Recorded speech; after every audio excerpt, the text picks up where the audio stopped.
All right. So Megan, you want me to kind of kick it off? You want to kick it off? I would love it if you kicked off the look at the law. All right. All right. So we are going to go over a few things today about college and career ready and our continuous improvement plans. And I am here with Megan from the Muskegon Area ISD. I'll let her kind of talk about her role a little bit. Go ahead, Megan. Yeah, perfect. Thank you so much, Dave. My role with our Muskegon area ISD is, as a phone call's coming in, that's awesome. Um, I am the college access specialist. So I work with our intermediate school district to ensure that all of our local schools have access to best practice ideas, tips, tools, tricks when it pertains to life after high school. And with that includes helping them talk about embedding career and college readiness into school improvement plans, continuous improvement plans, that type of thing. Excellent. Thank you, Megan. So what we wanted to do was we wanted to real quickly take a look at what is actually in PA 25.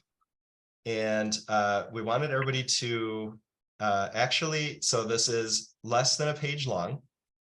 And we actually want you to pause and actually have you read it. So it's not very long.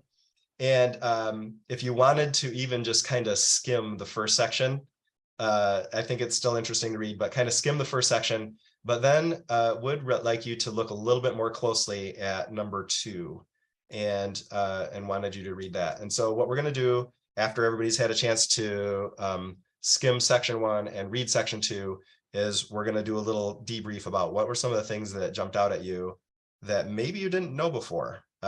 So this is the law that we're held to when we're writing our continuous improvement plans. So we're going to pause I'm going to give everybody a minute to read that. When you're done, if you could just use the reactions feature to give a thumbs up that you're ready, or turn on your camera and give me a thumbs up just so I can get a feel for when everybody's done with that. So skim section 1 and then read section 2. And I'm putting section 2 right up on the screen in case anybody's not able to open it on their own. So I'm going to go ahead and wait, and I'll wait for some thumbs up from everybody to let us know that we're ready.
Starting to get some thumbs up. Give everybody maybe about 30 more seconds to finish up.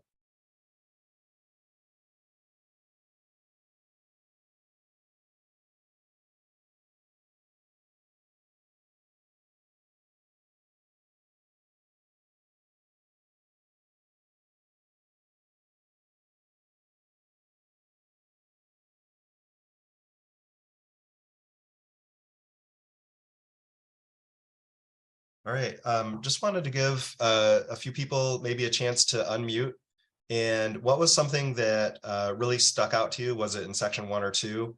And then why was it that that piece kind of jumped out to you? So it might have been something that you hadn't thought of before, or it solidified something that you've been doing for a long time, but you didn't know that it was part of the law. And you just wanted to get some feedback on what it was that we just read.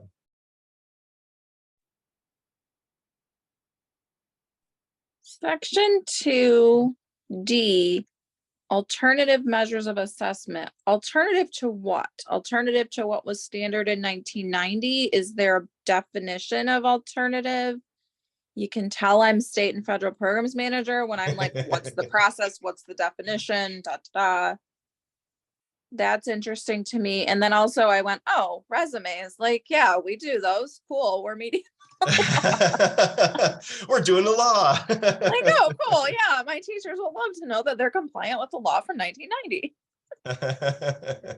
So we are going to talk about, while it was originally written in 1990, it has been reauthorized several times, and it has changed. So while it originally came out in 1990, there have been revisions along the way. So actually, your question for D, I don't think that I can answer that. I don't know if maybe anybody else in the chat can, but I don't think I have the answer for D.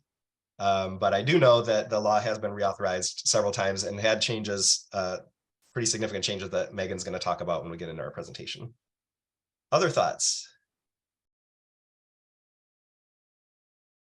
A lot of this is things that my school district is working on, and I didn't realize were tied to actual law. The letter I, one or more experiences in a field of a pupil's interest or aptitude and participate in a follow process that provides sufficient reflection of those experiences. Yep. That is very specific. Right. There's some real specific stuff in here. And remember, this is about your plans, right? And so, yes, we're a lot of us are likely doing this, but these are things, it says right here, school improvement plans shall include at least all of the following matters. So Can you scroll back to the top so I can take a picture of the top part? Part 1. oh, all the way up to part 1. Yep. Thanks. Yep.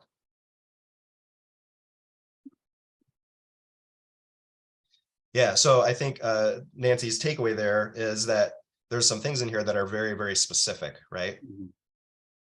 Other thoughts? Dave, back to that question on D, that's typical in most teacher evaluations. So I know we use Thoughtful Classroom. I can tell you which section that goes in. And I was working with the Talent Together group yesterday, and we were creating what would be the metrics for evaluating the teacher apprenticeships coming through, and that comes right out of the equity work. So how are we ensuring all learners are achieving, not just based on a standard, what would be a typical true false multiple choice essay type situation? Are we looking at the whole assessment model? That's how I read it. Okay, so it's really kind of digging into the state assessment should not be our only measure of if students are succeeding. Is that? That's how I read it. Okay, yes. Yeah, I can definitely see that in that for sure. Thanks, Bernard. One more thought or observation? I have a thought or observation, Dave. Go for it. That our breakout session obviously is titled the college and career ready factors to continuous improvement. And when I look at PA 25, I see a couple of things we've already pointed out. The statement and sentence in number 2, school improvement plans shall include at least all of the following. And it highlights 9 different musts, 9 different alls, right? And what I noticed as I read through 9 is 4 of them are specific to career development.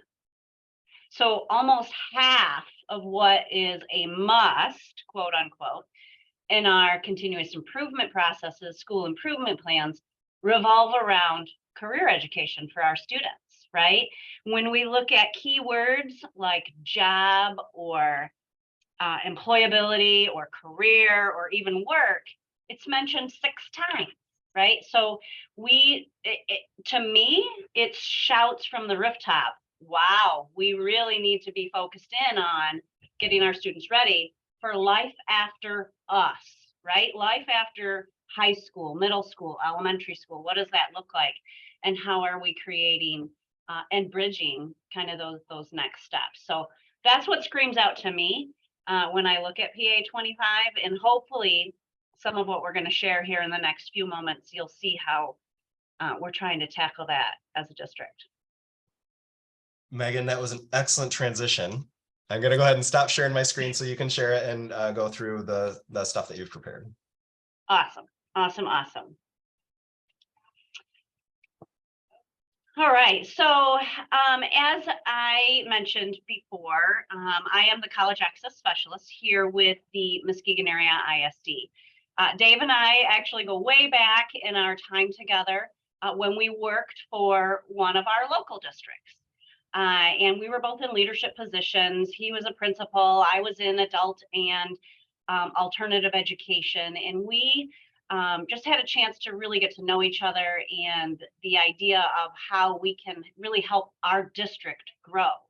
Well, fast forward many years, we now both are working for our intermediate school district, and both in different realms. And one of the realms that we have is this career development, right? Is this college access and career development in the way that we look to support our districts that we serve as an ISD so that they can meet the letter of the law, PA 25, that we just read.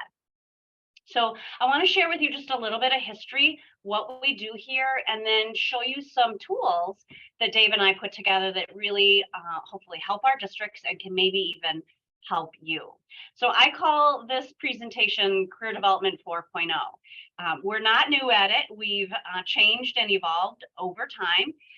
And that's where that 4.0 comes into place. But we've got staffing and strategies and support for all of our districts that we see here in the Muskegon area. So first and foremost, we take a look at our whys sometimes. When we look at why do we do what we do, why are we asking our districts to really lean into career development? And it boils down to a quote that we became privy to from Talent 2025, which is now Talent First in the state of Michigan. And it's simple. Talent determines our future, right? More than ever, a competitive advantage and economic success for us here in West Michigan is determined by our quality and availability of our skilled, trained, and engaged workforce. So we want to really make sure that that's our North Star, right? We know what we're looking to do is to create next year's talent, next generation talent, right? So our history in Muskegon, I mentioned myself and my work with our College Access Network. In 2012, our intermediate school district adopted the LCAN, the Local College Access Network, as one of its own. We were a program through the ISD that really radiated out to all of our local districts that we served. In that work is when Dave and I started looking at the old school SIPs and DIPs, right? Your school improvement plans, your district improvement plans, and how could we get our districts to really address career and college readiness goals within those? Now we've morphed, right? Now it's our MICIP, and this is what it looked like for us as the years went on. Our Career Development 1.0 was in about the 15-16 timeframe. We hired a county careers coordinator. We created a 3-legged stool approach, and we created a brand new Promise Scholarship, which is a place-based scholarship for our students to attend training in college after high school. A couple of years later, we then transitioned into the Marshall Plan capabilities and opportunities in the state. We hired 3 new career specialists, and we created a brand new children's savings account initiative for our community, all of our schools participating. 3.0, just 1 year later, we created and leaned into the law that was signed into December of 2018, and we hired 6 career specialists. all with the mindset that we are helping districts meet that PA 25 that we're going to speak about today. I mentioned the three-legged stool. What does that look like? What we were thinking of our stool for resources for our schools is we want to make sure they have comprehensive counseling, that they have staff in place that can guide students and talk about careers and college decisions. We want to make sure they had access to our LCAN, our College Access Network initiatives, where we had laser focused collaboration around goal areas of financial readiness and building college and career ready culture. And we also wanted to make sure that our districts had access to career preparation, right? We wanted to provide our local districts with the resources, best practices, and whatever they needed to explore, to expose, and to prepare our students for that talent demand that we knew we wanted to be able to offer for them. So our why behind it, when we discuss with our districts of why we do what we do as a college and career ready department at the ISD, it's really threefold. One, state law tells us we have to, right? The state of Michigan requires in our school code, our revised school code, that our students need to identify career goals and a plan of action to achieve them. In years past, this was really indicative of students in career and tech ed. Now it's indicative for all students, right? We need to make sure that we're leaning into that law. Two, we have state framework. With those revised bills that came out in December of 2018, the legislature now requires our districts take a more active role, right? We need to assist our students as they prepare for life after high school.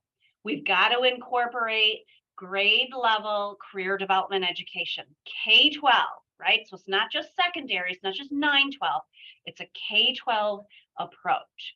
The state framework knew, or the state of Michigan, Michigan Department of Ed knew they needed to help us get there.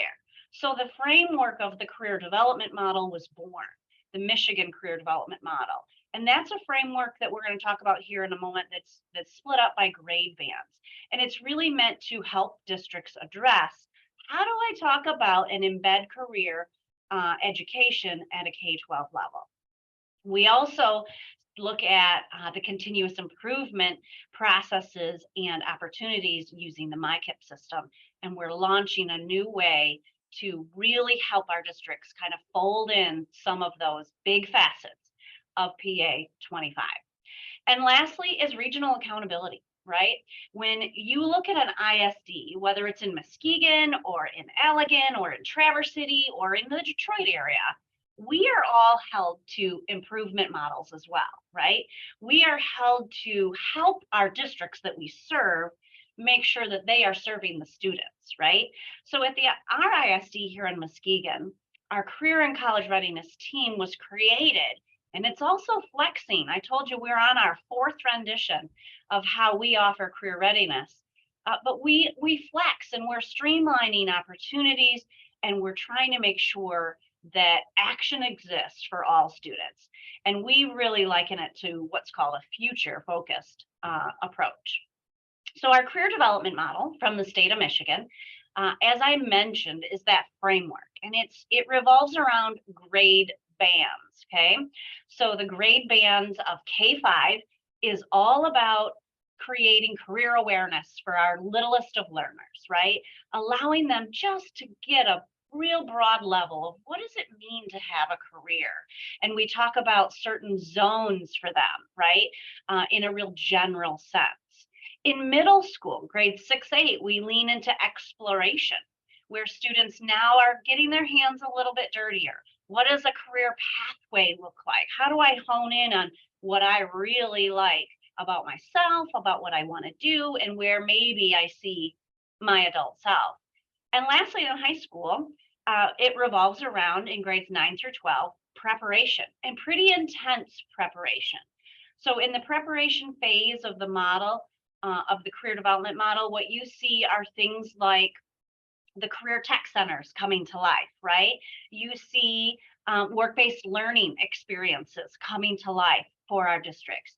And you see access to all kinds of hands-on ways that we can produce that next level citizen that we know we want to see in life after high school. So the grade bands are super, super important. In Muskegon here, in our most recent rendition of career development, and that's our 4.0, we really have taken that grade band to heart, okay? So you can see on the left part of the screen is our full menu here in Muskegon. What we do as an ISD, we have a career awareness focus, we have a career exploration focus, and a career preparation focus. We're doing outreach to upwards of 35 schools. We're managing K-12 career development through the framework for everyone. We're supporting our local districts as best as we can and streamlining the engagement with our Career Tech Center or even our Middle Vision and project-based learning.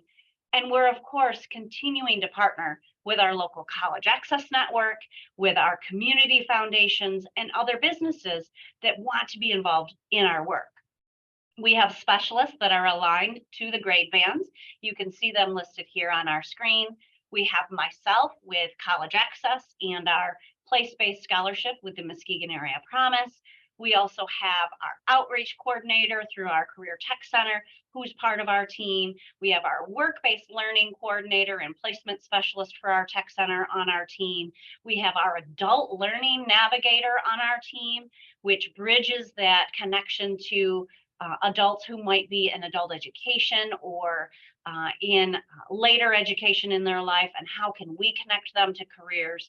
And then, of course, we have our fierce leader in administration with our CTE director. So we're doing and trying to create a department that's robust enough that our districts know who to lean on and where might they plug in.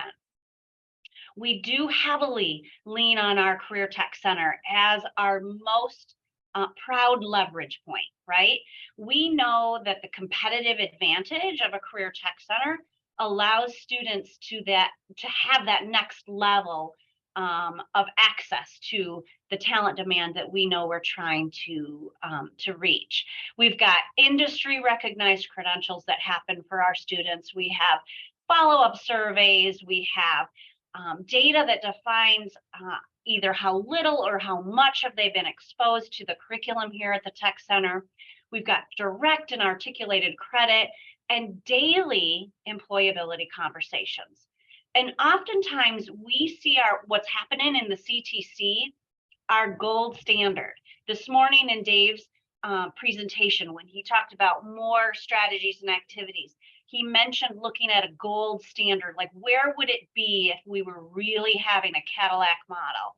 And our Tech Center approach is that gold standard. We'd love to see daily conversations in our K-12 buildings revolving around careers. We'd love to see direct credit or articulated credit dual enrollment in all of our high schools. We want to be able to know what's happening in the lives of our students after they graduate from our districts. So we want to be able to know and kind of lean into that and share what we're doing at our Tech Center is that gold standard. So when we talk about commitment worth noting, when we talk about our goal planning or the continuous improvement, right, that's required through PA 25, but also our revised school code, I mentioned that the things I noticed about PA 25 is the fact that 4 of the 9 musts revolve around career readiness, right? In section F, we're talking about pupils' employability. In section G, we're talking about age-appropriate career information resources. In H, we're talking about work-based learning activities. And in I, we're talking about school records. And that might be the resume that we're already doing in ELA 12, right?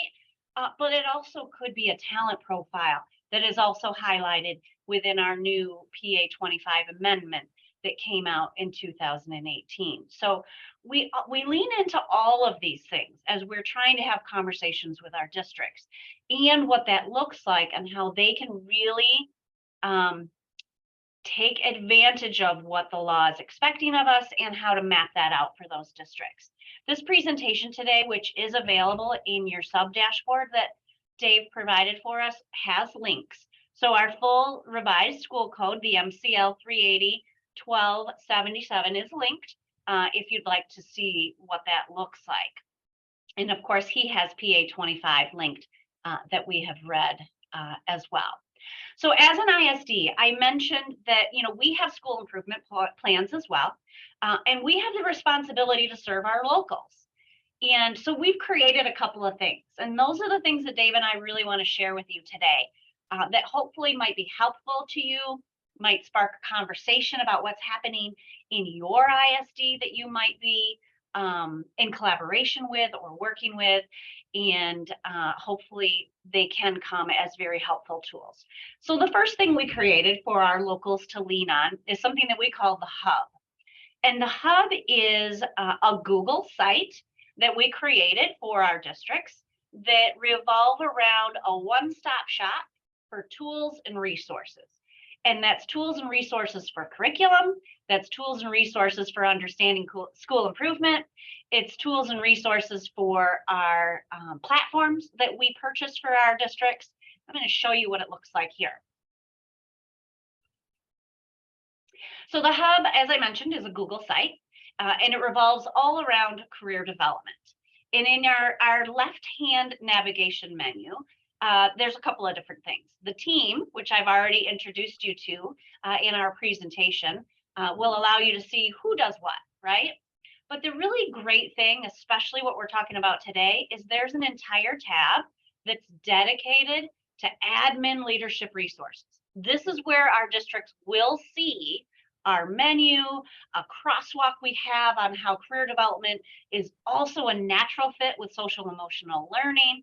But we also have the high quality vision that our ISD has put out. We've got links to our career development model through MDE. And guess what else?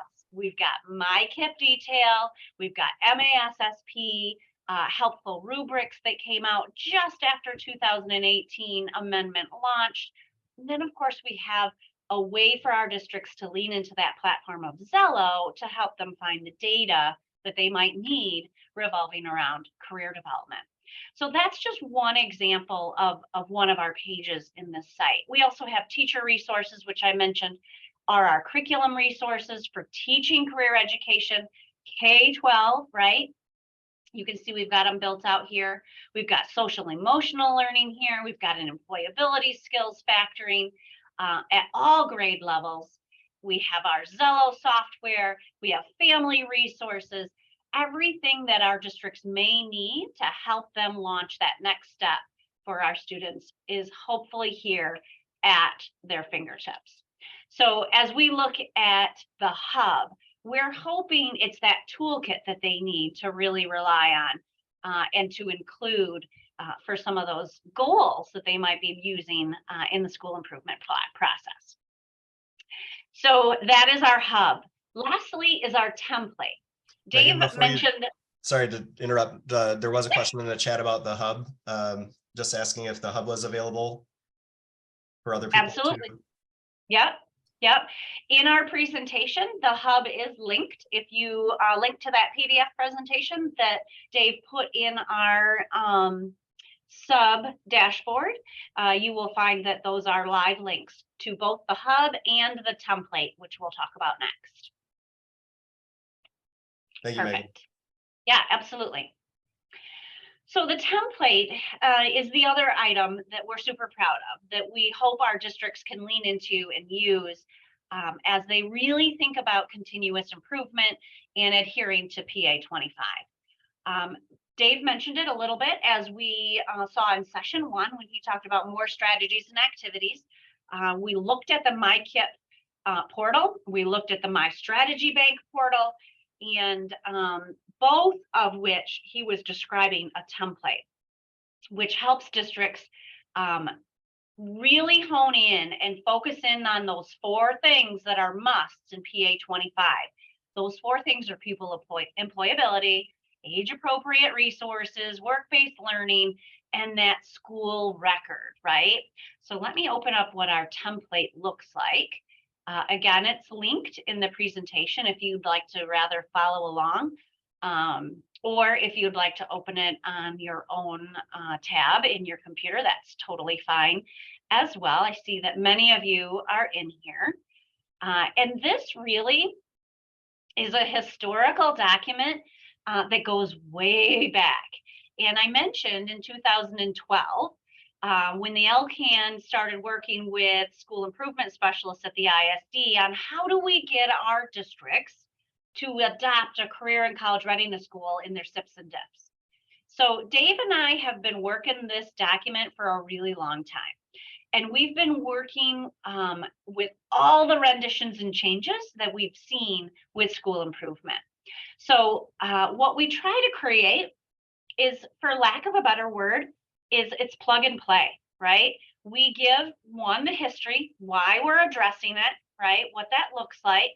Using the MICIP platform, we're creating a template for strategies and activities that are specific to college and career readiness, okay? We've got a goal listed here. We've got end targets in mind, okay? Districts can plug and play should they want to. And then we identify in this template all 4 of the strategies that are mentioned in PA 25. They're listed in orange, okay? So if you see it orange, that is a strategy. The first one is identifying pupil employability. So we go through, we give a description, we give the rationale and research behind it, and then we give an example activity. What might you be doing in your district that could address the strategy, right? So we give some things there. We do have to also provide a name in our MICIP. And so we're giving you ideas on who to think about, who might be implementing that particular activity. And there is a second example as well. So for pupil employability, we've got classroom instruction and we've got on-the-job learning that could be seen with talent tours, job shadows, internships, and externships. Those are just examples. So the template goes on. We now see age-appropriate career information resources.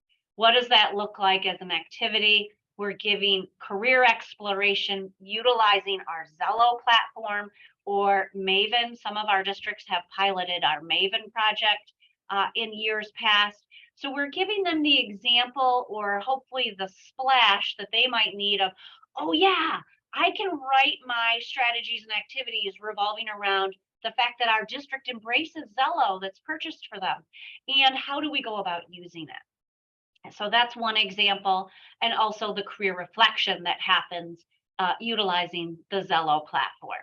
So we go on, we have work-based learning as our third strategy that we see in our bank, and also addressing PA 25. Again, an example might be connection to experts. The ISD puts on what's called a future focused series, and it's conversations that we have with area employers where students can tap in via Zoom sessions, ask their questions, hear about these pertinent jobs, and really get a flavor for what people are doing in and around our community. Lastly is that school-related record. Again, everything that a district might need for plug and play. What is it called? What are some of the activities, examples around it? The talent portfolio, that's a piece of the law that we really need to address. The who's. And then the last part of our template is more. All right. We gave examples on this template, but that's not the end of the list, right?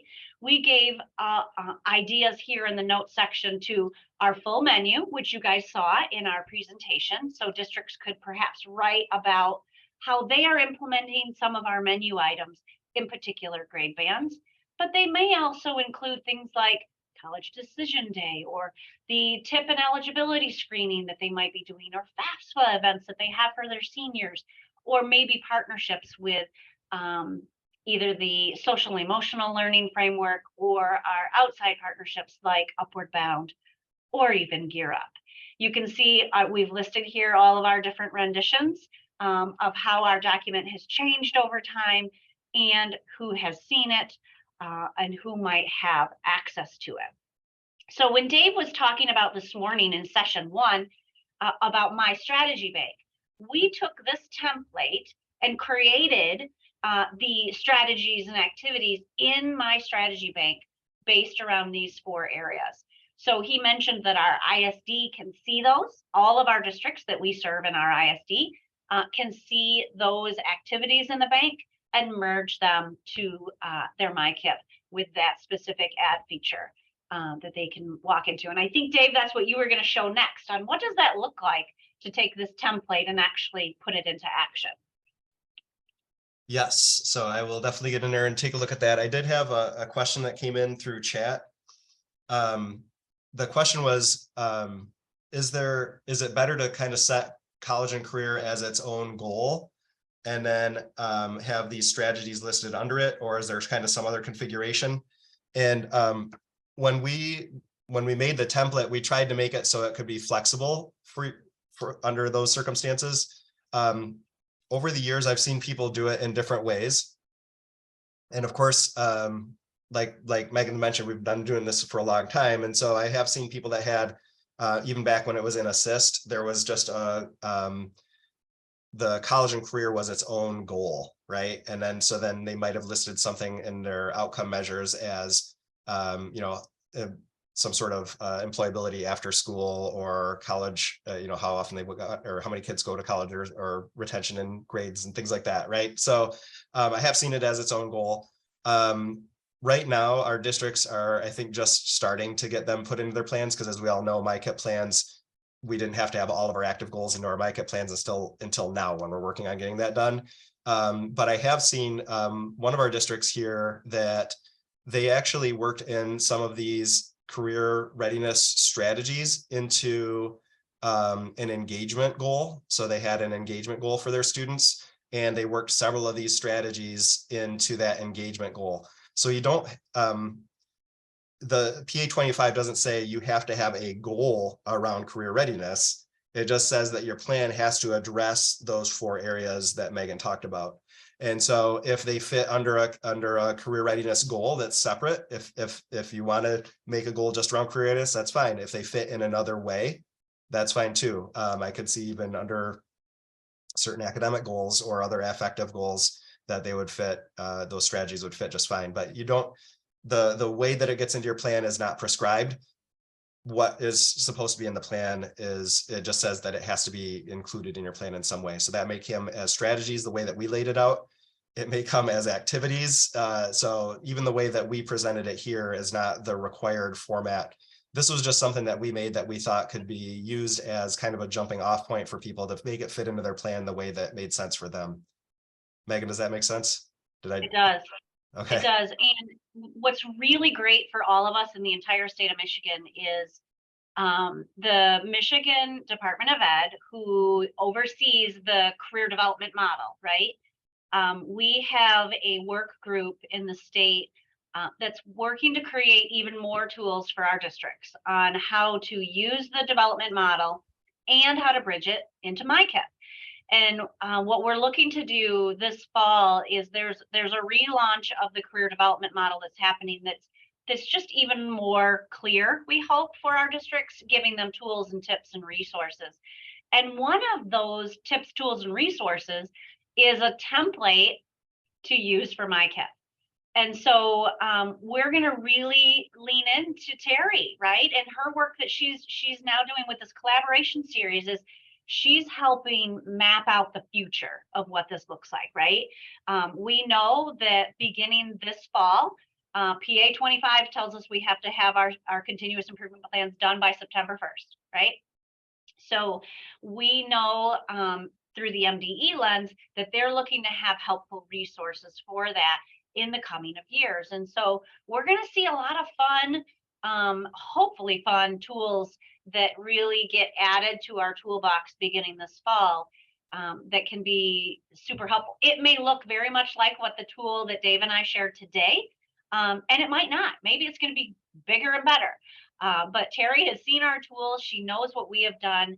And I know that we have a great team working on it that will hopefully lend to an even better rollout and assist, right? And how we can kind of get better at doing this all together.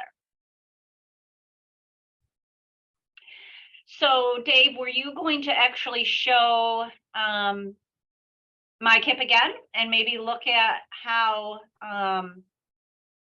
we can add in some of these 4 strategies? Yeah, so we do have a few minutes. So I thought I'd start in my strategy bank and just kind of show you what are the sorts of things that are in my strategy bank right now. And if you're at my last session, I talked about how to get into my strategy bank and how to get an account for my strategy bank and those sorts of things. And the only way to get a career, or excuse me, to get a strategy into my strategy bank, if it doesn't already exist there, is you have to make it in my strategy bank. And then you can make it so it shows up in MICIP. So if you need the details on that, you can go back and look at the resources from my first session, the more on strategies and activities. But I'm in my screen that I'm sharing here is I'm in my strategy bank. And you can actually, when you first come in, you're going to be at the dashboard. If you want to kind of see what's in here around, in this case, careers, you'd come over to the strategy list and you would say filter the results. And you could either type in career, but there aren't really a lot of them listed with a name career. So if you look at the academic outcome domain, one of those categories is career and college ready skills.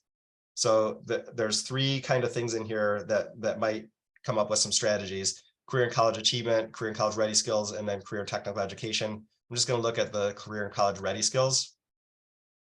I'm going to apply this filter.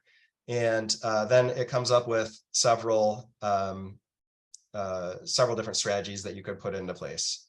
And so one of these that says career related school record, that's the one that we added to align with those 4 pieces of that came out of PA 25. So you'll see career related school record, that's the one we added. Pupil employability, that's one that we added. So those ones are the ones that we actually added. You won't find those in your MICIP because those are ones that we added for our ISD, and they're specific to our ISD. So if you want to try to get aligned the same way that we did, then you're going to have to add those strategies in to your strategy bank. So again, my previous session kind of talked about how to do that.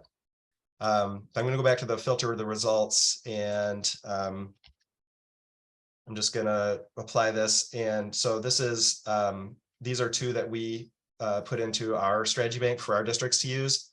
I'm just going to go to this age appropriate career information resources.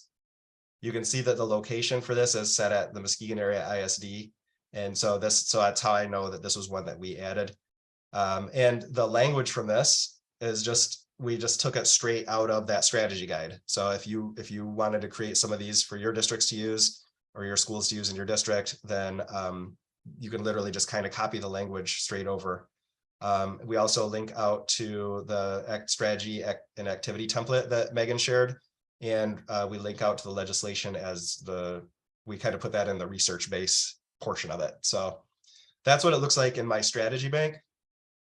Over in MICIP, I was using MICIP at my last session, and let's see if it's going to let me back in. It didn't let me back in. All right, hold on. Just going to close out of that and try again. Hey, there we go. So what this looks like in MICIP is if I go to the strategy section of MICIP, we're here to select strategies. If I come to add a strategy, I can browse those strategies and I can come over to the academic area and is it in here? Career and college achievement? No, not an achievement. Let's see. I think for these ones, since we added them by hand, I think we have to search for them. So I'm going to go ahead and search for that under career. And so here's the stuff that we've put in. So we have those age appropriate career information resources, right? That's the one we were just looking at in my strategy bank. So this is what it looks like when it comes into MICIP. So we added this into my strategy bank for our districts to use. and this is what it looks like when it comes over. So from here, they can link out and see the actual, that strategy and activity template that Megan was sharing earlier. And then they can see a link right to the legislation, so they can see exactly what's being asked for in the legislation. So so basically this, what we And wanted then to show is, oh, go ahead, Megan. I'm sorry to interrupt. Then we just add strategy for consideration, right? If that's what we're looking to do, right? Yep. Yeah. Yep. So you would add the strategy for consideration, and then once you do, then you actually have to go in and then say, you know, you have to go through your whole piece to say, Yeah. you know, is this really one that we wanted to put into place? And then you can add it in there. Got it. And then that's where you can add those activities that Megan had talked about. And I'm actually in my live one, so we're not actually going to add this one in right now, so I can't walk you through that whole part. But the thing is, I wouldn't have been able to show you this age appropriate career information resources in the training site, because the training site isn't associated with Muskegon ISD, so it wouldn't pull over the strategy from the strategy bank, because it will only pull over for the Muskegon area ISD. So hopefully you can use your imagination a little bit, and hopefully with the other times you've been in MICIP or through the other parts of the training, you can kind of see where that would kind of get integrated.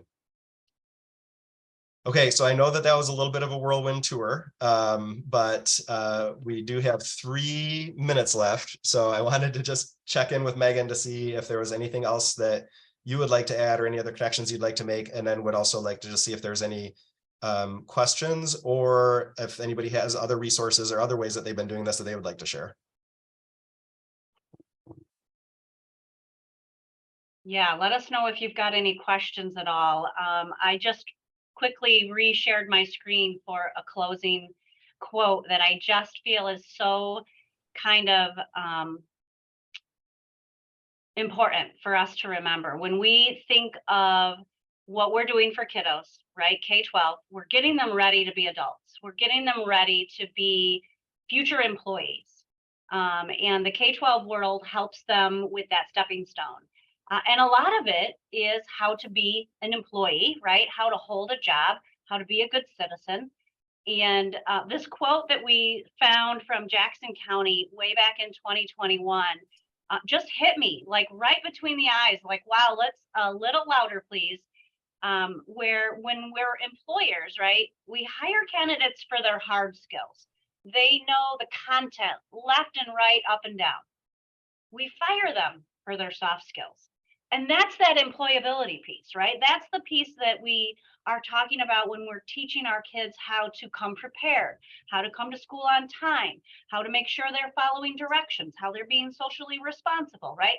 All of those things that we know we want to do in a K-12 world, and even frankly in a collegiate world, where we're still learning how to be employees in a collegiate section. But just a fun quote to leave you with. Looks like our time is up. Our time's up. We do have 50 seconds if anybody would like to chime in with anything real quick, though.